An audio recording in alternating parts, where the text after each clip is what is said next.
മുക്കണ്ണനാണ് ഇന്ന് കറിക്കൊക്കെ മേടിക്കാൻ പോയപ്പം കണ്ട കാഴ്ചകളൊക്കെയാണ്. ഇതൊരു കാക്കത്തിരണ്ടിയാണ്. ഇതിൻ്റെ വാലൊക്കെ മുറിച്ച് വെച്ചിട്ട് ഉണക്കി പിള്ളേരെ അടിക്കുമെന്നൊക്കെ പറഞ്ഞ് ഞങ്ങളുടെ ഇടയിൽ പേടിപ്പിക്കാറൊക്കെ ഉണ്ട്.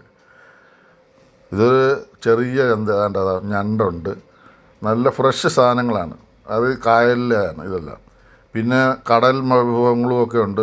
ആറ്റിലെ ഉണ്ട്. ഇതൊരു ചാവറ്റയാണ് കണ്ടോ, വലിയൊരു ചാവറ്റ. ഇത് മിതമായ വിലക്കൊക്കെ നമുക്ക് തരും അവർ. അത് അവർ പറയുന്നതിനും വില പേശിയൊക്കെ കിടക്കും. എന്താണ്ട് ഇത് കരിമീനുണ്ട്, നല്ല കൊഞ്ചുണ്ട്, അങ്ങനെ ഒരുപാട് വിഭവങ്ങളുണ്ട് ചെറിയ ചന്തയാണെങ്കിലും. പിന്നെ കടൽ വിഭവങ്ങളായാണ്ടില്ല ചൂട, ഇത് 50-നും 100-നും ഒക്കെ വാരിയിട്ട് സാധാരണക്കാർ ഒക്കെ വാങ്ങാറുണ്ട്. അപ്പോൾ എല്ലാ സൈസ് മീനും ഉണ്ട്. അതിൻ്റെ ഇടയിൽ ഇതാണ്ട് ഒരാൾ വന്ന് ഇരിപ്പുണ്ട് അപ്പുറത്ത്. അയാൾക്ക് പൈസ ഇല്ല, എന്നാൽ 2 കൊടുക്കണമെന്നൊക്കെ ഞാൻ ഇങ്ങനെ റെക്കമെൻഡ് ചെയ്തപ്പോൾ അയാൾക്ക് 2 ഒക്കെ കൊടുത്ത്. അങ്ങനെ ഇതാണ്ടില്ല ചൂരയുണ്ട്, ചാളയുണ്ട്, അയിലയുണ്ട്. അതുകൂടാതെ തന്നെ ചെറിയ പച്ചക്കറി ഐറ്റംസും ഒക്കെ ഉണ്ട്. അത് 50 രൂപയ്ക്കൊക്കെ വെട്ടി വെക്കും. അതുമൊക്കെ നമുക്ക് വാങ്ങാം.